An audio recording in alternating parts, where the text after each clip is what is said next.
pasensya na po sa mga kapitbahay. Pasensya na po kasi medyo malapit na po matapos itong project namin sa Carmona.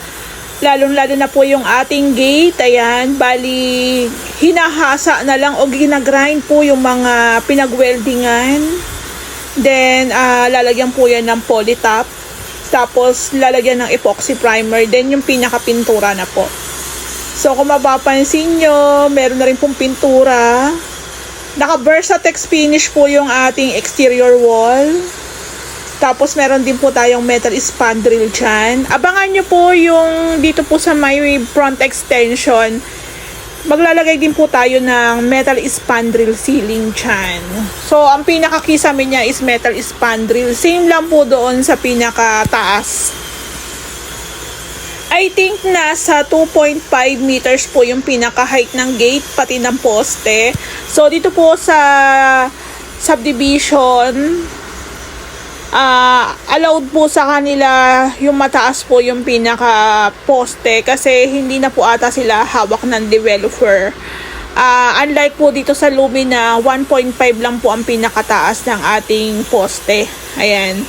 So, yung balcony natin, okay na rin po. May grills na rin po siya. Bali, ang team, para po sa pag-i-install ng metal spandrel, nilipat po muna namin dito sa Carmona.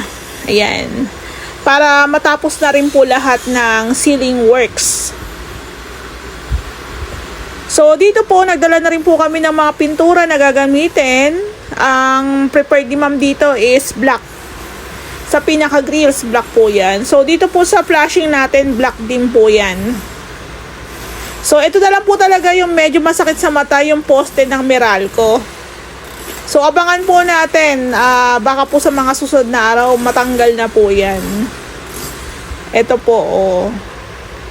So, kasama rin po yung electrician para mag-wirings na rin po para dito po sa kisame natin sa front extension. Ayan, ito po yung ating mga metal spandrel na gagamitin, naka-ready na po yan. So, bali, ang bibilihin po namin materials dito is yung para po sa metal framing, yung mga pangkisame natin, wall angle, metal paring, C-channels. So, yun naman ang kadalasan.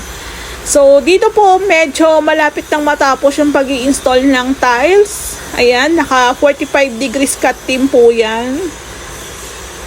Diba? O. Pero, depende po sa mga ibang tile setter kasi sa iba hindi na po sila nag-45. Pero sabi ko nga, naka 45 o hindi, depende po yan sa gumagawa. So sa amin, medyo masipag yung tile setter ko kaya naka 45 degrees cut yan. Pati po yung ilalim ng lababo, ita-tiles din po yan. So, nilagyan lang po muna ng pinakasapin para hindi rin po madumihan o madamage yung ating tiles. Ayan, yung ating staircase, okay na. Naibalik na po yung pinaka-grills. Okay na rin po yung ating hagdan.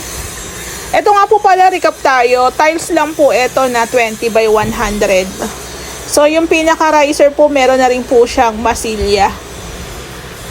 So, ito yung ating handrail. Ayan. So, pa-primer na lang po yan. Primer na lang po ang katapat niyan. Then, pintura po. So, ang ganda na.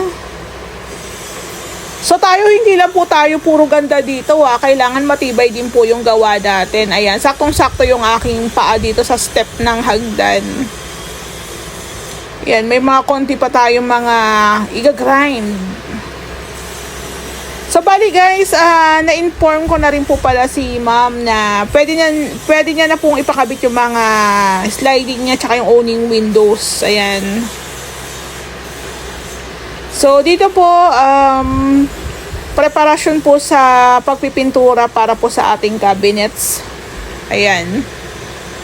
So, yung ating built-in cabinet, ayan, okay na rin po yan. So, yung mga takip, liha na lang para mapinturahan na rin. So, pintura, tsaka paglilinis na lang po yung gagawin kasi yung iba naman pong accessories is na installed na. Dito maglalagay tayo ng metal spandrel ceiling din po. So, ito na po yung uunahin. Ayan. Ito nga po pala, naka-tiles na po yan. Bali, nilagyan lang nila ng sapin. Yung sumobra po na insulation para hindi rin po madumihan at mabagsakan yung ating tiles. 40 by 40 naman po ang ginamit dyan. So, dito nga po pala, nagdagdag kami ng konting asintada. Gawa ng wala pong kakapitan ng flashing.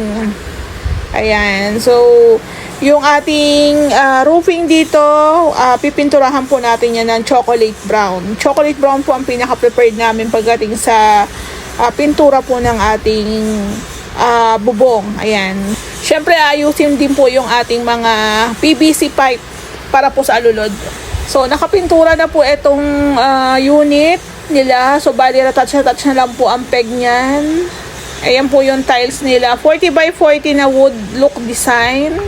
So, yung additional ni ma'am, bukod sa matrabaho, ang dami niya rin pong kasama na gagawin dyan. So, tiling works, painting works, welding works, metal works, di ba?